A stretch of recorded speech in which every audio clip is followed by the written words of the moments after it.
ما نه څنګه دی سبق همېغه ما او تا کوم وروره پایلټان جوړېږي ماشټر چې راغلی مشر لکه ته پر ولې سکول نه وې راغلی ماشټر جي زه پرون په خوب کې مړ ولم او لمبو ته وای نه وې راغلی زه د ده جنازې ته تللی وم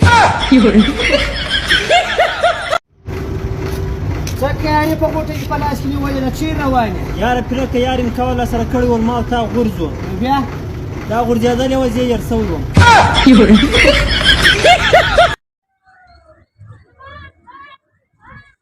وی لالا رالی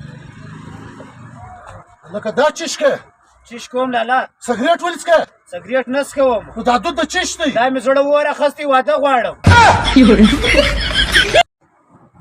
ښه پیرکه څه رقم نجلۍ دي خوښه ده یا ګرانه زه د نجونو شوق نه کوم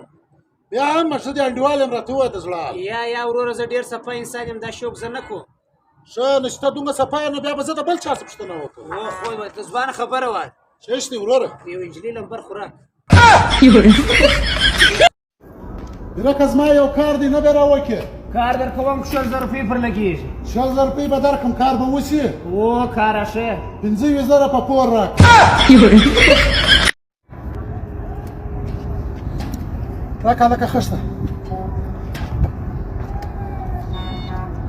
دا بله خښته راکړه ولې درکړم بله دې څه کړم عثمانه ته زما 15,000 روپۍ ولې نه راکړې در بیا کوم وروره څه ور دي زه اوس غواړم اوس مې راکړې راکړه پرېږده دا خدای ها جباره دا 10,000 روپۍ اوس راوړه یو سړي دماغ را خراب کړی دی په دا مخ یې ودستي ور غورځوم لالا دې ته ما کله سیم ور واچاو یارانو تیرا سي دلته ملنګ ناست دي د پښتنو د گزاره پر چشته ملنګ بابا ته چې د اخیرا ټوله دا ته څه پکې دا پیسې دا زه ډوډۍ اخلم او که دا نشي ملاوي بیا څه پکې بیا زه ورځې خورم یاره عثمانه د ما دې عمر زیات دی دا خانه خراب چشته وایي دا راوشه لس روپۍ لرې یا تا ته وایي عثمانه دا پیاله راکړئ پیاله چای وکم د عقل چې بې شي ته چیرې وې هغه ورځ زما واده و